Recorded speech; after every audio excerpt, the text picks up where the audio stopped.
Hello everyone and welcome back to my channel and to the continuation of Bryar Rose. So, the next morning, Knox and I stand on a wide stretch of sidewalk in front of a 3-story brownstone. There's a short flight of steps up to the front door. A small sign sits by the door reading, West Lake Prep. You'd think a big high school would be in a huge building, but this is Manhattan. We can fit half a skyscraper's worth of stuff inside a utility closet, and that's with IKEA, not magic. I straighten the folds of my blue blazer and plaid skirt. The emblem on the pocket reads West Lake Prep. It's an illusion, though.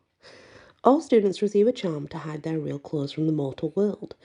If humans knew there were magicorum kids at this school, they'd be camped outside, waiting for selfies.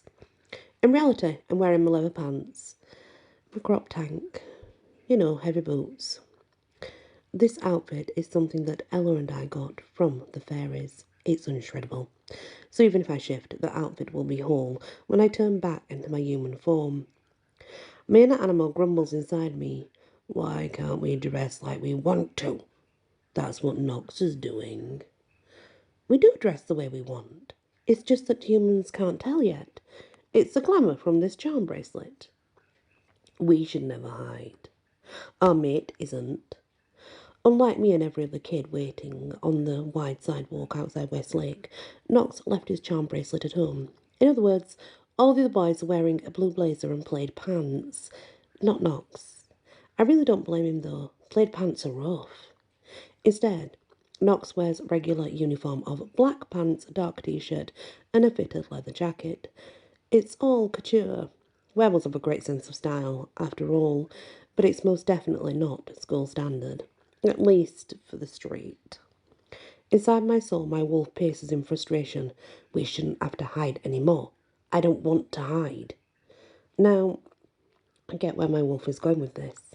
After all, she was hidden most of her life. Look, this is the first day of school. Let's follow the rules for 24 hours and see how it goes. But Knox does what he wants to. Now, whines my wolf. True, but I don't know how he always gets away with it. I have my suspicions, though. As the warden for all shifters, Knox is the alpha of alphas. Everyone senses it on some level. As if on cue, a teacher steps over. She's tall and leaf with long white hair, probably Faye.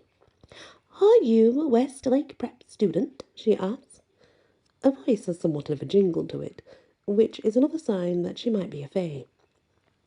I'm Lady Pinnacalicious, one of the para-enforcers here. We're here to make sure everyone follows the rules. Lady Pinnacalicious? Oh, she's definitely Fae. Yeah, I'm a student, says Knox. Then, why aren't you wearing the school uniform? Lady Pinnacalicious tilts her head in a way that says, you need to do this, you know. Nah. Knox folds his arms over his chest. No uniform for me. His eyes flare golden with the shift of power. Alpha energy rolls off him in waves. Knox really hates the idea of plaid pants. Sure, it isn't real, but Knox says that if a human can still take a picture of him in plaid pants, then that's real rough. I get it. Inside my soul, my wolf yips with glee. See? We should take off that enchanted bracelet now, so we can be seen in our leathers too. It's only for while we're outside, I reply. Once we're inside, the bracelet will deactivate. Each school has its own dress code. Shifters definitely wear leather. Witches and warlocks wear long robes. Fairies wear, well, whatever they want to. So my leather ensemble should be fine. That a problem? Asked Knox. Oh, no, you're fine. After that, Lady Pinkalicious keeps on staring at Knox. Sometimes Knox's alpha power has this kind of hypnotic effect on members of the opposite sex. Take tea, for instance. And now it's affecting Lady Pinkalicious too. Oh, it's a teacher. Gross. Knox and I ignore her. Sometimes that helps. After a minute or two, Lady Pinkalicious should come to her senses and walk away. While we wait, I watch the other kids mill about the sidewalk. Most walked here alone or with friends, which is good. I was dreading seeing too many parents around. Scanning the faces, I tried to pick out which are possessed of what magic. The hefty linebacker types are probably shifters. The more lean and lithe could be either fae or witches. And then there's the ones with no magic at all, who were still considered magicorum. It's weird, but it happens. Why? Magicorum kids get born into non-magical families all the time. Now, suppose you've got magic, and your fairy tale life template is the 12 dancing princesses, but you're an only child. You think you're off the hook for having 11 siblings, right? Wrong. When there aren't enough magical relatives to fill out your template, the magic drags your non-magical human relations into the mix, such as aunts, cousins, and so on. As a result, regular humans can get subjected to our curses, evil stepmothers, and everything else. Dead and missing parents are especially common.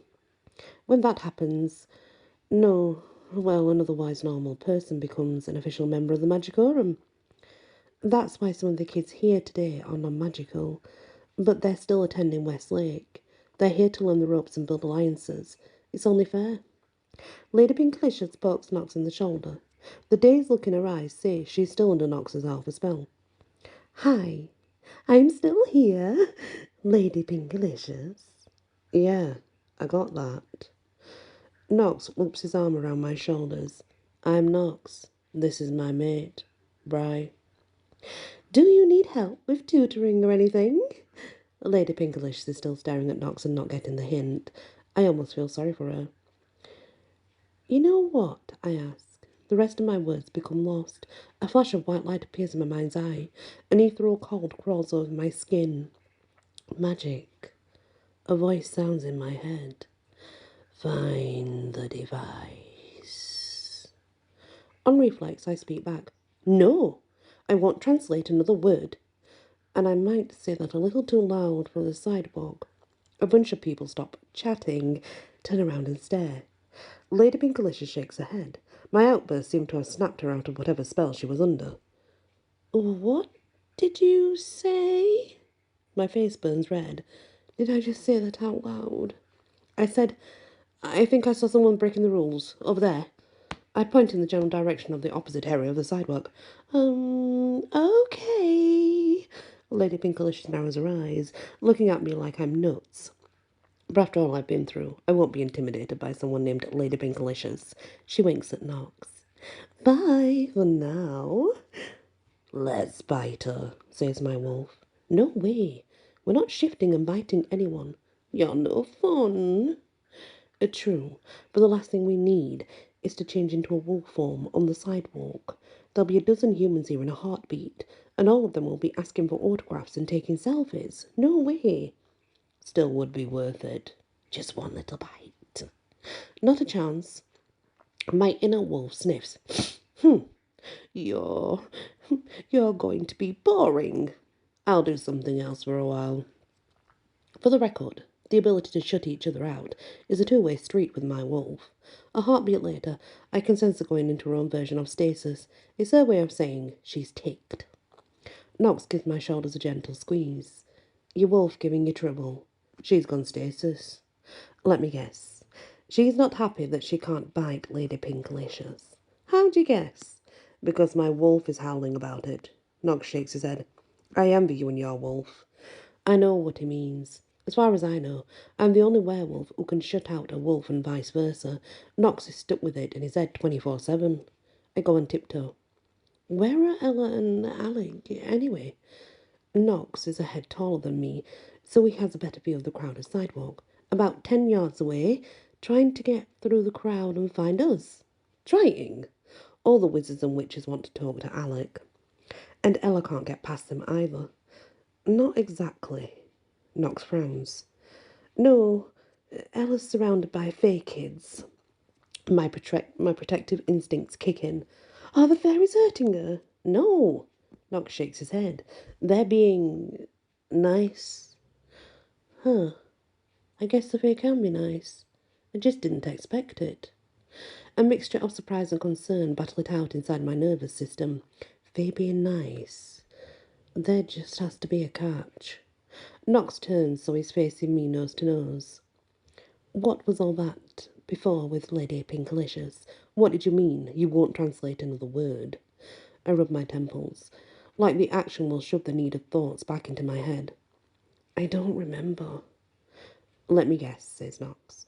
You feel pressured to keep translating the Book of Isis because you feel guilty about me and Alec. I don't think that's it, honestly. Knox eyes me for a long moment. Okay. Just do what you want to do. Not for me and Alec, yeah? Yeah. I go and tiptoe again, but this time to give Knox a gentle kiss on the cheek. As I lean in, I catch the barest scent from his skin. Copper and smoke. I know what that means. Knox is in pain. What's wrong? I ask. You're hurting. Knox scrubs his hands over his face. It's been getting worse since I got to school. I think it's because the equinox is getting closer. But Alex said he wasn't in pain because of that, only that his magic was getting weirder. Alec isn't a shifter. The veins in Knox's forehead throb. Az will know what to do. You'll see. That's right. We'll see him after school today. I try to slap on a smile, but the scent of Knox's pain only grows stronger. Worry tightens up my neck and shoulders. Last night, Knox said he wasn't feeling well, but I certainly didn't scent any pain. There's no avoiding it. Knox is getting worse. All of a sudden, it seems really selfish of me to refuse to translate any papyri. If I can translate the Book of Isis and help Knox find the fountain, then it might end Knox's pain. If there's even a chance I can help my mate, I should do it. I stiffen my shoulders. I want to help you, Knox. When I'd get hurt on a mission, Az would always make me walk through what would happen next. So here today, everything starts once the teacher opens the front door. After that, what happens next? I wince. I'm not sure I want to do this. It feels like a little silly. Knox? Take my mind off things. He leans in and runs his nose along the length of mine. It makes my knees turn to jelly. The centre pin disappears. Work with me here, yeah? Okay. For the first time in what feels like hours, I exhale with relief. Talking through school. This is something I can do, and it doesn't involve hieroglyphs. For whatever reason, that makes it a fine choice. Once the teachers open the doors, we march up the steps and go inside the school. Westlake Prep is actually 3 schools, each with their own principal. Shifters get 2 principals, though, because we're the best. The vein in Knox's forehead has stopped pounding, which is another improvement. Leave it to Az. That or Ware has a fix for everything. Of course, Wares are the best, I say with a wink. Inside the school, there's a wolf den for shifters, the silver galleries for the fae, and the crimson keep for witches and wizards. Good. And how do you get into your school? After we pass the threshold, the first stop is a reception room with 3 doors. One each for the Crimson Keep, Silver Galleries, and the Wolf's Den. And that last one is the best doorway, says Knox, while bobbing his brows, in case you ever change your mind. Since I have all 3 kinds of magic inside me, I could theoretically go through any of the 3 doors. I've already decided to go with Ella, though. It's tempting, but you can use your alpha powers on other wares. Alec is the most powerful warlock around. Fairies are crazy pants. No way I'm letting Ella go in there on her own. Yeah, I get that. Knox kisses my temple. You're doing the right thing. At that moment, 2 of Knox's werebuddies, Abe and Hollywood, rush up to us. Abe reminds me of a younger version of Abraham Lincoln. What with his lanky form, messy black hair and big ears. He's also terminally honest. Hollywood is tall and buff with amazing blonde hair. And this is an amazing genetic gift, considering how, after we shift, werewolves normally look like they have a week's worth of bedhead. Or at least, I do. Good morning, Alpha, gushes Abe. Knox shakes his head. I'm not your Alpha. There's no anger in his words, though. Knox is slowly warming to the idea of Abe and Hollywood being back. Hollywood bows slightly to me. Your princessness. This summer, Abe and Hollywood decided that since I was Bryar Rose's life template, and Bryar Rose is a princess, then there would be knights in my court. I think it's their way of saying they are a pack and not having Nox snarl at them. Clever wolves. I roll my eyes. I am not your princess. Even so, I can't hide my grin. Abe and Hollywood are sweet. I take a few steps away from our little not a pack. I need to find Ella. Nox gives me one of the classic chin nods. Find me when you need me. Yeah? I wink. Yeah. There's a knot of kids blocking the sidewalk, but I'm able to elbow my way through to Ella. I suppose in other places that would be rude, but in New York, if you can't use your elbows to get around, you'll spend your days huddled in the corner. Stepping up to Ella, I wrap her in a huge hug. You look awesome. Most people look dumpling-esque in a little blue jacket and plaid skirt, but Ella makes the ensemble look fantastic. It's one benefit of being Cinderella life template, I guess. The negative side is the whole evil stepfamily things. Yipes. You too. I can't wait to get inside. No longer be glamoured to this outfit. I lower my voice.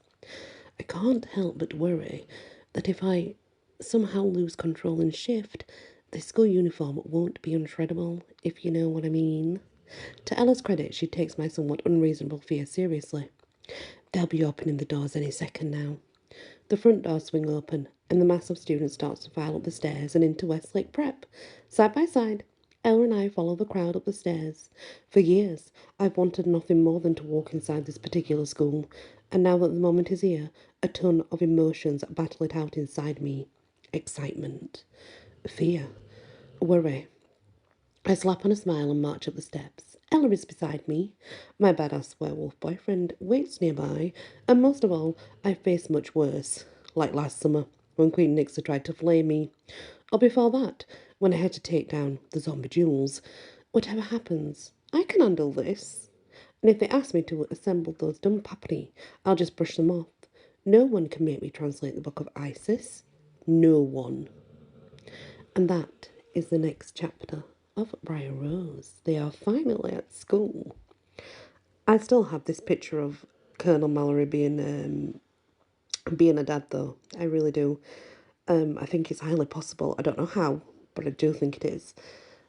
But I guess they do need to find that fountain, though. If it's making Nox and Alec ill, then the only way to save them, I think, would be to find the fountain. Or at least I'm guessing.